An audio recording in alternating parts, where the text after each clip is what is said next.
I'm gluten-free Gigi. I'm living gluten, dairy, soy, and nut-free.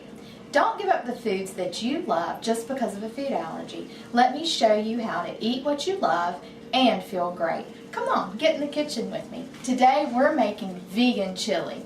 It's football season, and you know chili's got to be on the menu. This is an awesome recipe that everyone in your house will love. We're going to start with a large pot on medium heat with 1 tablespoon of olive oil. And I have here a cup of diced onion, a cup of diced carrot, a cup of diced celery, and 2 cups of sweet pepper, and I have 1 red and 1 green, and these are all going right into our skillet. Get all these out, and what you need to do is just cook these until the veggies become tender and the onion is translucent.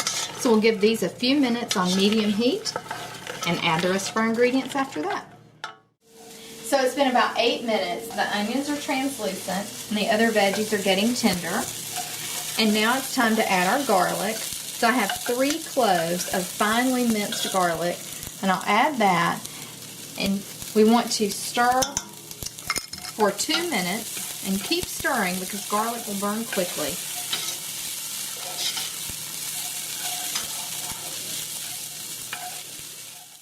And now it's time to add the final ingredients. We have 2 cups of diced mushrooms. You can use any kind. I have white mushrooms here. I have 2½ cups of cooked lentils. I cooked these earlier. You can use any beans you like.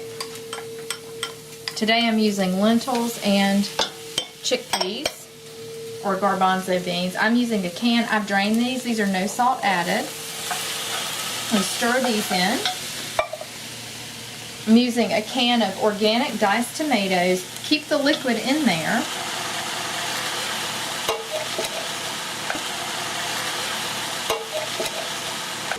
And I'm going to use about a cup of organic pumpkin puree. Trust me on the pumpkin, it's great. It adds just enough sweetness to this dish. For the rest of this can, you can save it in your refrigerator for a week or 2. Use it for some other recipe. I have about 3/4 of a cup of diced tomatillo. Put that in. And I have 1 jalapeno pepper. You can use a chipotle. Today I'm using a finely diced jalapeno pepper for a little heat. And then we want to add some spices. I have a teaspoon of chili powder. I'm adding just a little pinch of salt, sea salt. And then I have about 3/4 of a teaspoon of toasted and ground cumin. And we'll stir all these together. Make sure you get everything mixed. And you don't need extra liquid here, so don't worry about that. It's a very thick chili recipe, and I'll show you a trick later when we finish the recipe up. We're going to cover this and put this on low heat for about 2 hours and let everything simmer, and we'll come back and give it a peek.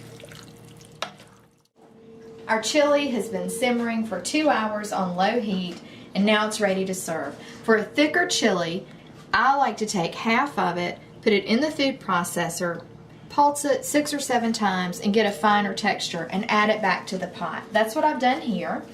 So now we'll serve some up. I like to top mine with just a little fresh cilantro that's been chopped.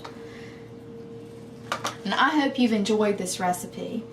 For more recipe videos like this one, and to hear the latest on food allergies and special diets, visit glutenfreegigi.com for my free e-newsletter. Become a part of my growing gluten-free family today.